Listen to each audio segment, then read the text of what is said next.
Normally, after about 50 to 60 years of consistent GDP growth, in the West, we have seen urbanization of a scale which has been very impressive. Rural population in the West, after maybe 60 years of growth, driven by various technology, capital, various factors of production, have come down to less than 10% of the population. Whereas in India, by all accounts, by even projections, we see that after 50, 60 years of growth, we have projected urbanization of barely 50%. By 2040, it will go up to about 50. So it begs the question, what is going on after 60 years of consistently, say, 7% plus GDP growth average? You're just getting 50% urbanization now, 50% of the population. So I think this is a fundamental question which needs to be resolved. I was speaking to Ashok Desai last week.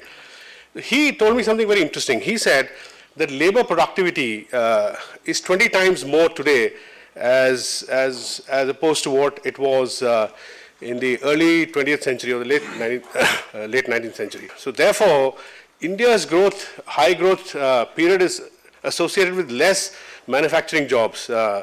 And technology, as it were, is available off the shelf. Some of the biggest manufacturing centered cities were created in the 50s and 60s.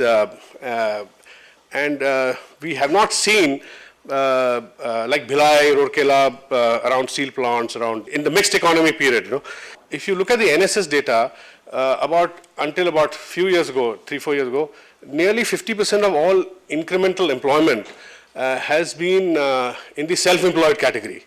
Now that fits in with this other trend that manufacturing is not absorbing enough employment.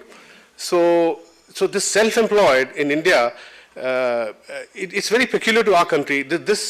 I don't think this trend has been witnessed in any of the Western societies. When they had, say, consistently high GDP growth for about 40-50 years, they didn't see incremental self-employed, growing 50% of incrementally employed as self-employed. So there is again, this is another puzzle. About 150 million people, migrant workers, who are constantly moving. They belong to a rural setting. They go back to vote in their homes, back in the villages. There needs to be a very robust politics centered around urban land market in this country. Unless that happens, I don't think we will have systematic urbanization. I've been to China several times. There's a robust decentralized system in China where the mayors have powers, and they create these land markets, and about 50% average, 50% of local of revenues for these local bodies come from actually developing land, which has not happened in India. We are a great democratic society. Tell me one municipal body which generates revenues, 50 to 60% of revenues from a systematic land development framework.